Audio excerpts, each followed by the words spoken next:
Good morning. May I reserve 5 minutes for rebuttal? Okay, thank you.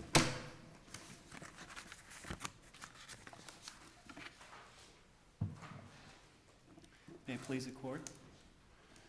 My name is Gerald Pitkin. I'm the attorney for the appellant, Teresa Feiner. We're here appealing the entry of a final judgment of foreclosure entered on the note and mortgage for Ms. Feiner's primary residence. The final judgment of foreclosure was entered at a summary judgment hearing. A couple of the relevant facts as to our issues, and perhaps I should lay those out first. We're asserting in our brief that the plaintiff failed to establish its standing at the commencement of the action, that it failed to send the proper notice of an assignment of the underlying debt pursuant to 559.715, that it failed to comply with paragraph 22 of the underlying note and mortgage, of the underlying mortgage, in providing the details necessary for acceleration, and also that it failed to establish the amounts alleged to be due. The underlying note and mortgage was entered into between the borrowers, Teresa Feiner and her late husband, Robert, in May of 2006 with an entity, Merchants Home Loan. The complaint was filed in 2012 by an entity known as DLJ Mortgage Capital, Inc. Attached to that original complaint in June of 2012 was a note, a mortgage, and a HAMP loan modification, along with 2 assignments of mortgage. The note, within the body of the note, there was a specific endorsement to option 1 mortgage, and then there was an additional paper filed after the note labeled in a lounge containing a specific endorsement to GRP Loan LLC. The 2 assignments of mortgage mirrored those 2 specific endorsements. The original complaint also attached a HAMP loan modification that was dated in February of 2011, entered into between Teresa Feiner individually and as a representative for her husband's estate, and Select Portfolio Servicing, and I'll refer to Select Portfolio Servicing as SPS from here on, as the servicer and attorney in fact for DLJ Mortgage Capital, Inc. About a year after the filing of the suit, there was an order entered granting the plaintiff's motion to amend the original complaint. Now, in the amended complaint and in the motion, DLJ simply stated, not verified, but simply stated that subsequent to the filing of the action in June of 2012, DLJ had sold the note and mortgage to an entity known as Condor Capital Corporation. Attached to this amended complaint were the first 2 endorsements, both specific endorsements to option 1 and then to GRP, but it also attached a blank endorsement, again, another paper filed after the note entitled A Lounge, which purported to bear a blank endorsement dated October of 2009 from GRP Loan. So in this amended complaint, now we have a blank endorsement from GRP Loan. They also attached that same HAMP loan modification entered into between SPS and the borrowers in February of 2011. We subsequently filed answers and affirmative defenses wherein we specifically denied the allegations of the plaintiff that they complied with their conditions preceding, specifically denying that we'd received a notice pursuant to and in conformity with paragraph 22 of the underlying note and mortgage, specifically denying that we'd received a notice pursuant to and in compliance with Florida section 559.715. And we raised four relevant affirmative defenses. First, lack of standing, that the plaintiff had misrepresented the debt, that they'd failed to meet the requirements of the condition precedent in paragraph 22, and that they'd failed to meet the condition precedent of notifying the borrower of the assignment of debt under 559.715.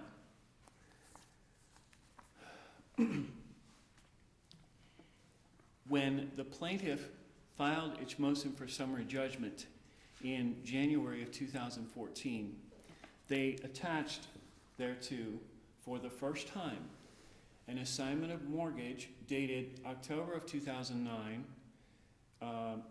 conveying the note and mortgage from GRP Loan LLC, which had previously issued a blank endorsement, to DLJ Mortgage Capital, the original plaintiff. They also, attached an assignment of mortgage from DLJ to Condor Capital Corporation. And the court had previously allowed further substitution of party plaintiff with assignment of mortgage from Condor Capital Corporation to Picus Realty, and then another assignment of mortgage from Picus Realty to the ultimate plaintiff in whose behalf the final judgment was entered, Naples Opportunity Fund.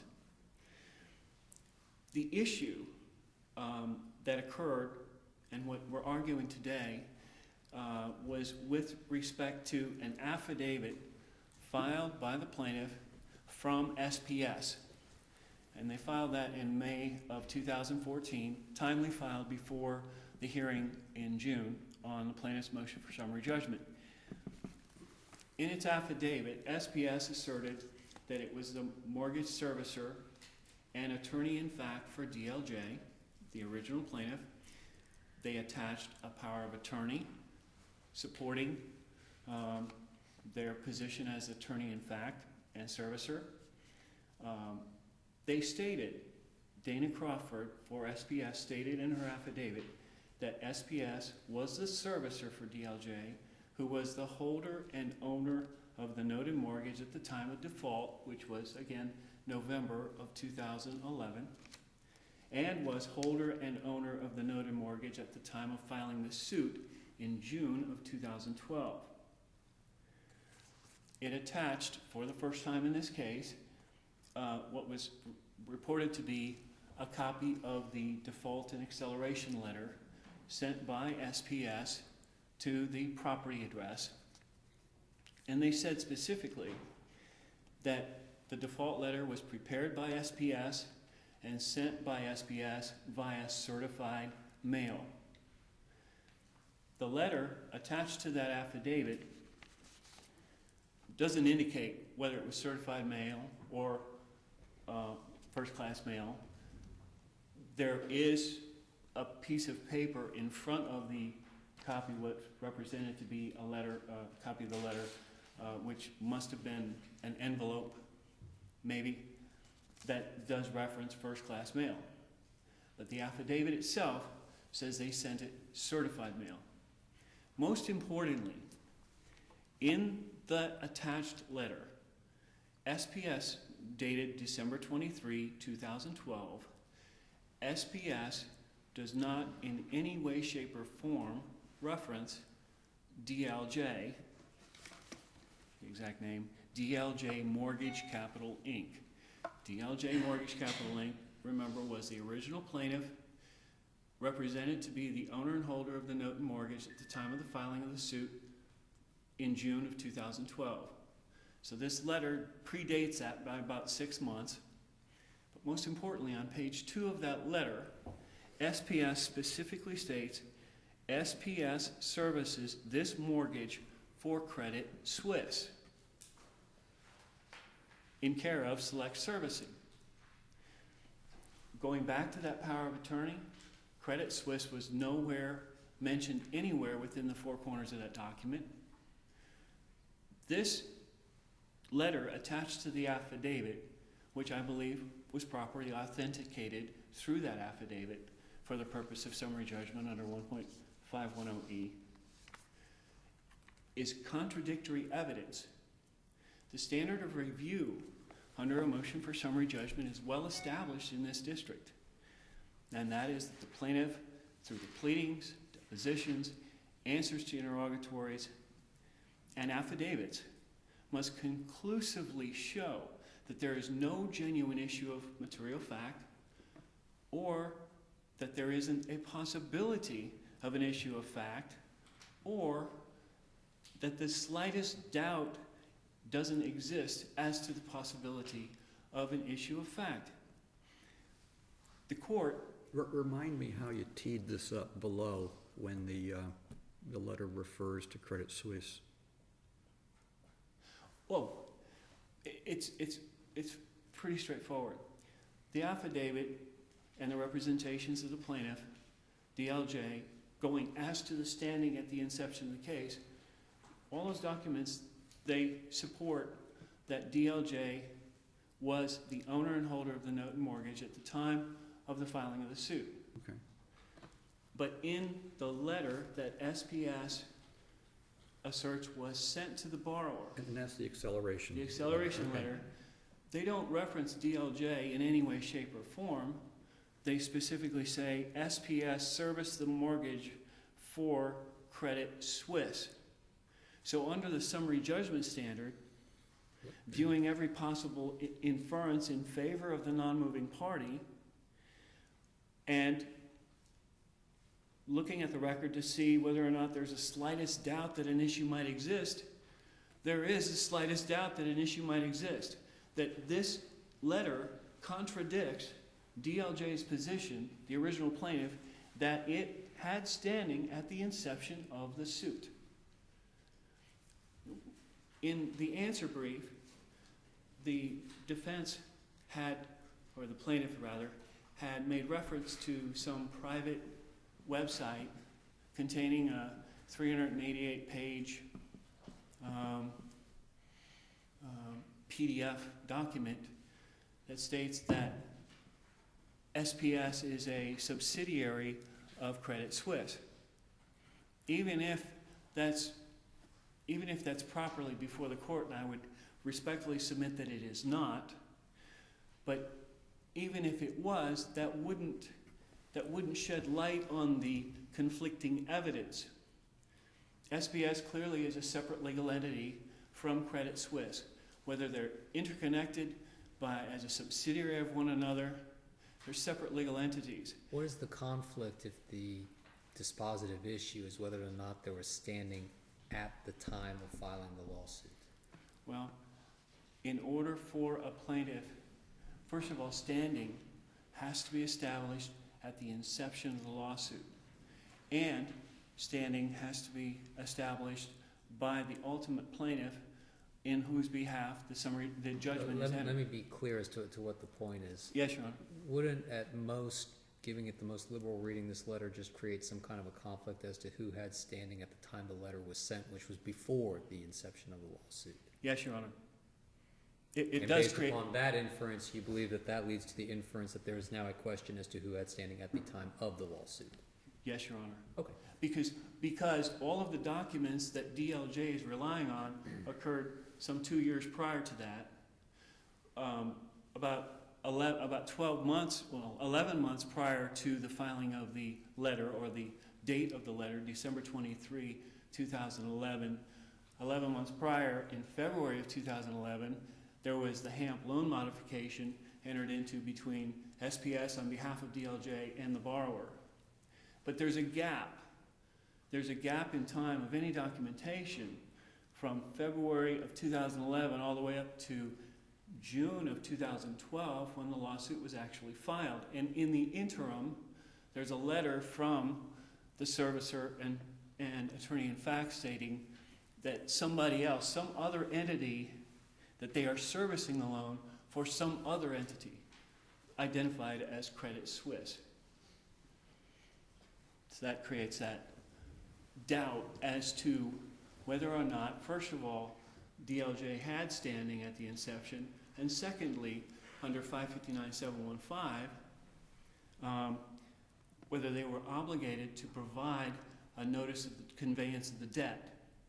Now, I think it's important here that... Mr. Pitkin, excuse me a moment. You're into your rebuttal time, but proceed as you wish. Your Honor, I'll briefly... Okay. Thank you for the heads up. It's important to note in the summary judgment standard that the burden of proving the existence of a genuine issue of fact for the borrower defendant, appellant in this case, did not shift to us until the plaintiff had met its burden of proving conclusively there was no genuine issue of fact. And with that, Your Honor, we'd respectfully request that the final judgment, the summary final judgment of foreclosure be vacated and this case be remanded for trial. Thank you, Mr. Pitkin. I'll give you 5 minutes for your rebuttal. Thank you, Your Honor.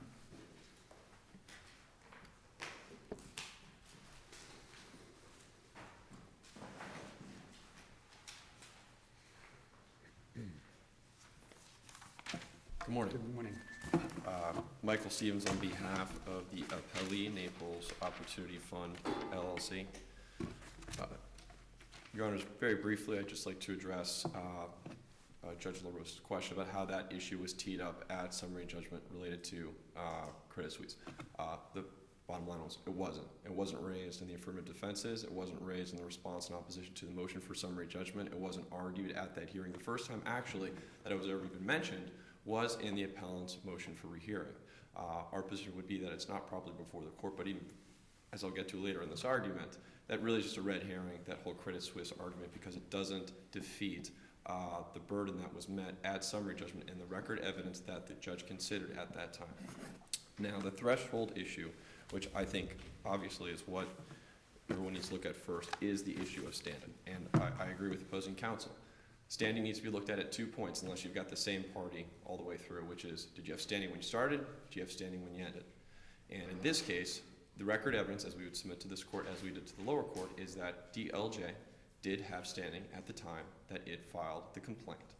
And the record evidence shows at summary judgment that the plaintiff was relying upon assignments of mortgage to show that there was standing at the time that DLJ filed the action. There were documents submitted with the complaint initially, and I will admit to this court, those documents on their own do not show standing as to DLJ. It is an incomplete set of assignments of mortgage. But that does not necessarily put a plaintiff in a position where they cannot then submit evidence later on at summary judgment or at trial to show at that point in time, on a timeline, I had sufficient standing to submit or to file this complaint. And that's what we did in this case, Your Honor. There are 3 assignments of mortgage that were filed before the initial complaint was filed. The original plaintiff, the originating lender on this loan was Merchant Home Loan, Inc. On, May 1st, 2006, they signed an assignment of mortgage that transferred the rights to not only the mortgage, but also the note to Option 1 Mortgage Corporation. That was recorded in the public records in Collier County on September 13, 2007. Thereafter, on June 19, 2006, Option 1 Mortgage Corporation signed another assignment of mortgage. Again, not just assigning the mortgage, but the mortgage and the note to GRP Loan, LLC. Similar to the last assignment of mortgage, also recorded in the public records for Collier County on September 13, 2007. Thereafter, by the way, this is all before the complaint's filed, just for perspective. GRP Loan, LLC, again, signs another assignment of mortgage to DLJ Mortgage Capital, Inc., the plaintiff in this case. That assignment is signed on October 20, 2009, and filed with the public records of Collier County on May 10, 2012. That's 2.5 years before the complaint was actually filed, this document was signed. And it was 48 days before the complaint was actually filed that this document was in existence. This was before the court at summary judgment.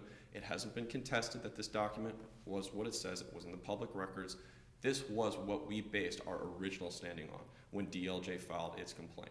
And so from our perspective, standing is very clear. It is not an issue as to whether or not DLJ had standing at the time of filing the complaint. Appellant describes the DLJ assignment as a post-filed AOM. There's plenty of case law that says you can't create standing after you file the lawsuit. You can't create a piece of paper giving you rights back to you before you started. But that's not the case here. If that was the case, I'd agree we'd have a problem. But that's not what we're dealing with here. We've got very clear public records with a stamp of when this stuff was recorded, all before that complaint was filed. And Bristol versus Wells Fargo is the 4th DCA. It's a 2015 case, says very clearly you can establish standing either by an equitable interest in the note or an assignment of mortgage, which has language that not only conveys the mortgage, but also conveys the note. I lovingly call that note language. A lot of assignments of mortgage don't contain that, and there's plenty of case law that says if you're only assigning the mortgage and you don't assign the note, no standing. Not the problem here. All the assignments of mortgage that are applicable to us showing original standing all have note language in it. Now, with respect to the conditions preceding, they raised 2 issues related to the demand letter, which I believe Your Honors have in the record. It's part of it. You can take a look at the actual demand letter. But the first issue that they raised in their brief, which wasn't discussed this morning so far, was whether or not the language in it complies with the strict requirements of paragraph 22 of the mortgage. Now, paragraph 22 of the mortgage deals with several different elements. The appellant has broken them up into, quote, elements, and I'll refer to them as the same elements that he did, just so that we're all talking about the same thing, and if you want to look at it later, you will be able to. The first element that he suggests was not complied with in this notice was element 6. The specific language for element 6 was the right to assert in the foreclosure proceedings the non-existence of a default or any other defense of a borrower to accelerate the foreclosure. That whole sentence says the notice shall further inform the borrower. That's what that statement says. Now, the case law is very clear on this topic, how notices need to comply with whatever the terms are of the documentation, regardless if they're great for the lender or not great for the lender. I'm not here to argue that. But what all the case law that has come out, whether it's in this district or another district or what's been cited by opposing counsel, says is it doesn't need to be a regurgitation of exactly what's in that paragraph in the mortgage. The purpose of what's in that paragraph 22 is a borrower needs to be informed of their rights, specific rights. And in this case, the words aren't exactly in the same language, which is what they're hanging their hat on, but the notice does in fact provide the necessary language to inform the borrower of their rights. And as to element 6, I would point the court's attention to the last paragraph on the demand letter, which says, you also have the right to bring a court action if you claim that the loan is not a default or if you believe you have any other defenses to the foreclosure, which is the purpose of paragraph 22. And this... Doesn't that say something a little bit different, though, than what paragraph 22 and all the regulations surrounding paragraph 22 states? I mean, paragraph 22 speaks in terms of asserting in the foreclosure proceeding. Assuming someone reads it closely, one could at least make the argument that what the borrower was informed of is that you've got a right to bring your own court action, but doesn't necessarily say you can bring these defenses in the foreclosure proceeding. Your Honor, the second part of that sentence specifically says, or if you believe that you have any other defenses to the foreclosure. To the foreclosure. It depends how you. I guess it depends how you link it. If you believe that that's a true disjunctive that you're setting up in that sentence, or if in fact the to the foreclosure pertains to what was laid out in the original part, which pertains to the bring your own proceeding. It's true, but I think if one was bringing their own proceeding, Your Honor, one probably wouldn't entitle it a foreclosure. If they believed that they had a right or cause of action against the lender, it would simply just be they were suing their lender for a breach of contract. But if the borrower indeed asserts defenses Yes. in the foreclosure action, there's no harm that flows from any deficiency in the letter. Correct. So as it reads right now, again, I agree with Judge Lucas, it's not a verbatim. But the case law that's been cited, the Judy case, Judy versus SMC, that's this court's 2012 opinion. In that one, the letter was deficient. It didn't cite the breach at all. Not what we have here. The Harble case, Harble versus 21st Mortgage Corporation, that's a 50 CA 2012 case. It actually deals with the exact language we're talking about. Unfortunately, doesn't actually show us exactly what the notice letter said before the court reversed it. It just said it did not inform the borrower. What it does say, and I think what we can take from it, which supports what my argument is that it doesn't say it doesn't contain this language. If it said it needed to contain this language, that would mean that a lender would be required to literally cut and paste this exact language into it. But that's not what it says. That case specifically says it did not inform the borrower of these rights. And our position is that this default letter did in fact provide the proper information as required under this, and therefore it was compliant with this condition proceeding. The mailing issue, that is element 3 that the appellant has raised. The third element requires a notice, and then the timing under this mortgage is calculated 2 ways. If it's mailed by first-class mail, then the date starts to run from the date on the letter. And I think everybody would agree that, assuming that this was sent by first-class mail, we don't have a timing issue. We will submit to the court, if this court finds that this was sent any other way except for first-class mail, we have a timing issue because any other way under the documentation says specifically that the calculation will be made from the date it's received or delivered. There's nothing in the underlying record of when it was delivered. There's nothing in the underlying record of when it was received. We have based our case, we are here today, based on the position that this was sent first-class mail, and therefore that 30-day time period ran from the date of the letter. The affidavit that was filed in support of the motion for summary judgment specifically says, which attaches and authenticates, and opposing counsel admitted properly authenticated, a demand letter. The demand letter itself, and we were fortunate this time because we don't really have this all the time, we actually have the envelope. They kept a copy of the envelope of what this letter was mailed in. And it's not one that's handwritten, it's actually got the computer printed out on it of everything, and it specifically explains that the postage that's being paid for on this document, on this envelope, is first-class mail. That's there. That's the undisputed record evidence from below. Now, once you have that, delivery is not up for grabs as an issue that they can complain about at that point, because that's not what the mortgage says. It says that the time starts to run from the date it was mailed, and we have the date it was mailed, and we have an affidavit in support of it. This whole concept of certified being something different than first mail. Anybody that's mailed something before, you can mail any package certified. It doesn't have to be first class, it could be irregular. It's the ability to track something, okay? The fact that the affidavit references that this mail was mailed certified doesn't take us out of the benefit we have that this thing was actually mailed by first class mail. Yes, there's a tracking barcode on it. Yes, they have the benefit. They chose to pay for that. That doesn't, again, take us out. We're not talking about two different things. It doesn't put us into the other mailing category. Just based on that, Your Honor, the default letter is sufficient in the sense that it contains the language required under paragraph 22, and the timing issue is not an issue because the record evidence below shows that the mailing was made by first-class mail. Credit Suisse. How much time do I have left, Your Honor? Oh, you've got about 9 minutes. Okay, great, thank you.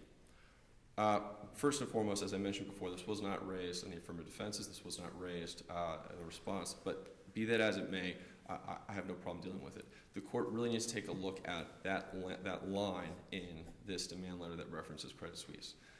The fact that another company is mentioned in this document does nothing to take away from the fact that there is a complete assignment chain from the beginning to DLJ at the time that this complaint was filed. It's in the public record. There are no other documents, no other legally significant documents to suggest that somehow the standing of this entity in any way changed. In fact, the letter itself that references Credit Suisse isn't referenced as a note holder.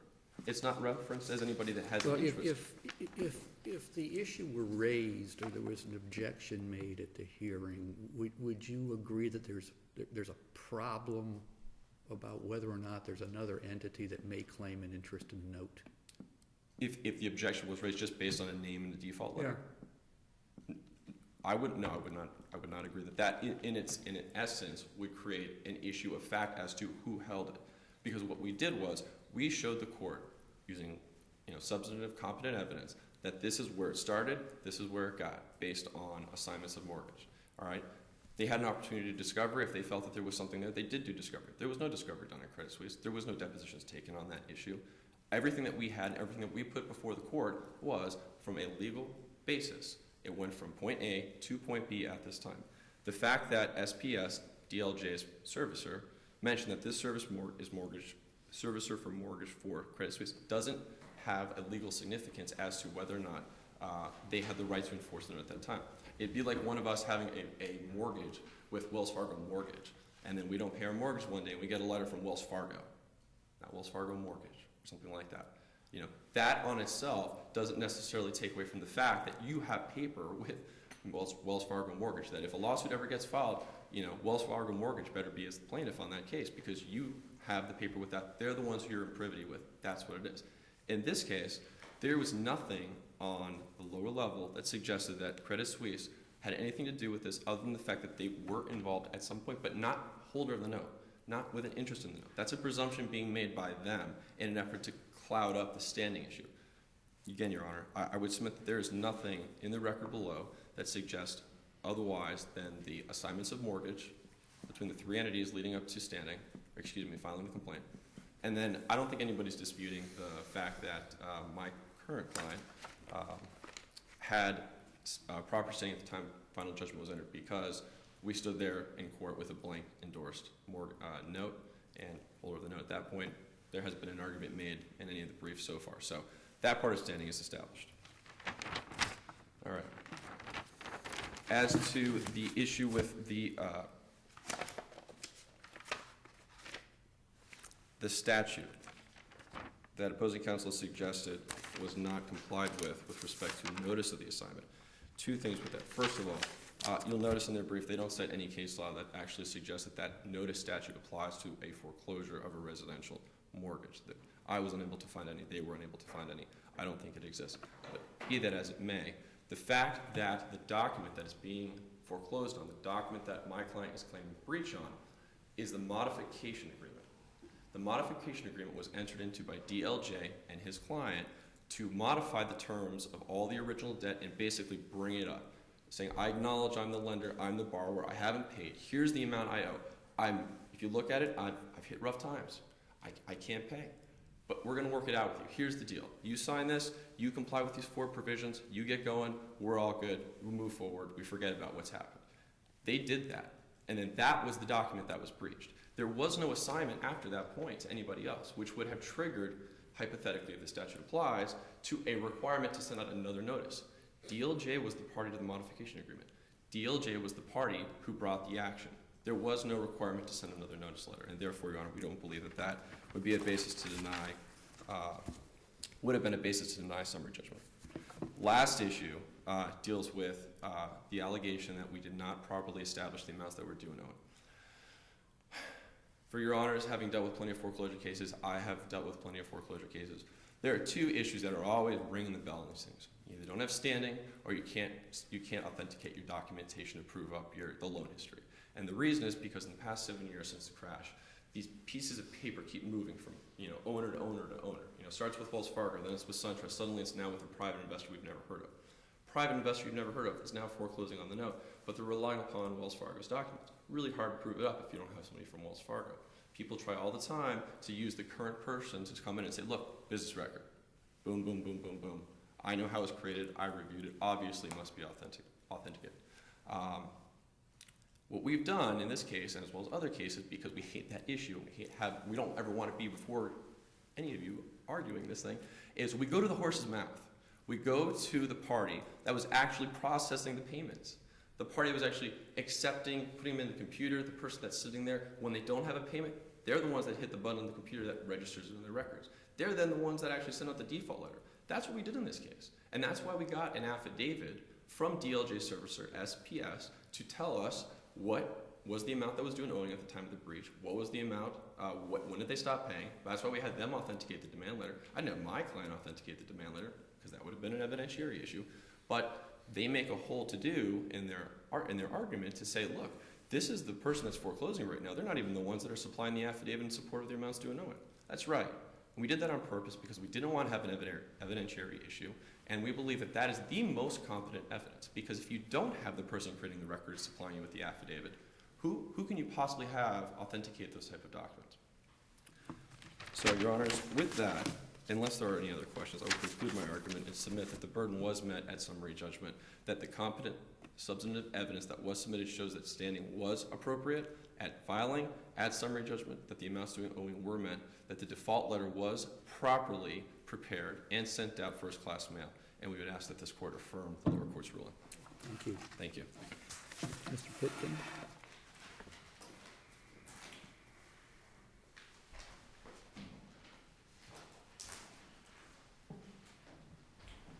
Thank you, Your Honor. Your Honor, I empathize with the plaintiffs in this foreclosure debacle. As counsel for the plaintiff had pointed, or for the appellee had pointed out, this paper is getting transferred from here to there and hither and yon. And candidly, it's a problem, it's an issue. But we still have to, and that's what creates even greater shed light on the possibility that all of this paper that was filed with the court in support of DLJ's standing at the inception was perhaps misconstrued, or perhaps an assignment or a transfer was missed, or something happened.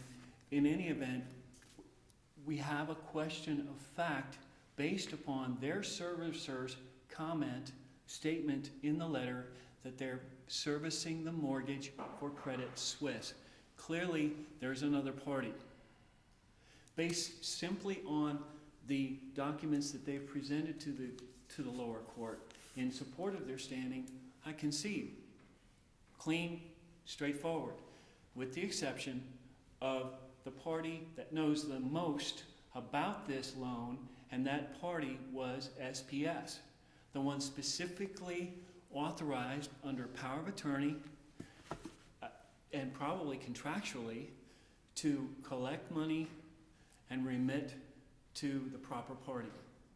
There is absolutely no reason in the world for SPS to even mention Credit Suisse if Credit Suisse didn't have some interest in the conveyance of this paper. Most of the argument by appellee is really proper argument for the trial court, a weighing of the evidence. At the summary judgment hearing, I'd respectfully submit that the trial court started with our affidavit in opposition. Our affidavit in opposition raised that we didn't receive a notice under paragraph 22, didn't receive it, or that the notice that was sent was not in conformity with paragraph 22. And as Judge Lucas had pointed out, strict compliance. The plain language of that letter required the borrower be notified within 30 days that they had the right to raise these defenses in a foreclosure action. Counsel, let me interrupt you a second. You use the term strict compliance. There's no case out there that indicates that in these mortgage foreclosure actions, substantial compliance is still not the law that should be applied, is there? Well, Your Honor, I believe it was the 5th in Samaru, and then following up in Haberall. In addressing, let's do it this way.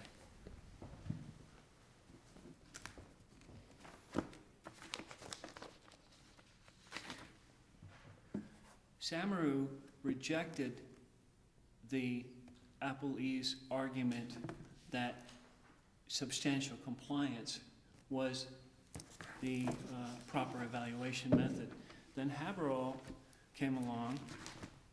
Subsequent to that, Did it reject it or simply find that they didn't comply? it said, I'm quoting from Samaru, Wells Fargo contends that it substantially complied with the contractual notice requirements, an argument we cannot credit. So I guess, Your Honor, I apologize, you are correct. Right. No case has said specific or strict compliance, but this court in Samaru did reject the argument that substantial compliance Had been met. had been met, yes. So back to the hearing at summary judgment, Your Honor, they started with our affidavit. Trial court started with the affidavit, Woody Affidavit has been in objection to their motion for summary judgment, and they dealt with paragraph 22. We talked about the mailing issue, certified mail, the affidavit saying that the notice was sent by certified mail, paragraph 15 saying that it's deemed to be given if sent by first-class mail. We addressed that. The issue of 559.715 was addressed in our affidavit, and I guess they factually refuted that by saying we had a HAMP loan modification and therefore there wasn't an assignment from DLJ subsequent to the HAMP. I'm with that. But they didn't factually refute or reach a conclusion that the other affirmative defenses were legally insufficient, standing,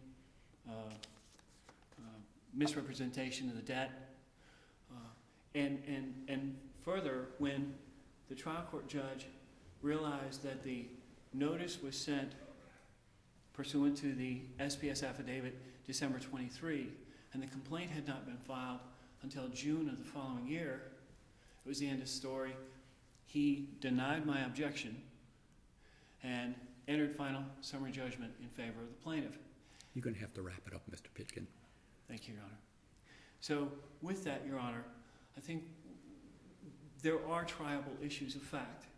This case should not have been determined at a summary judgment hearing simply because the evidence, the summary judgment evidence that was submitted by the plaintiff through SPS, its servicer, the party that should know, had conflicting statements between the language in the letter that they were servicing for Credit Suisse and the affidavit that said that DLJ was the owner and holder of the note mortgage at the inception. And with that, Your Honor, I would respectfully request that the summary judgment be reversed and the case be remanded. Thank you for your time. Thank you. Thank you both.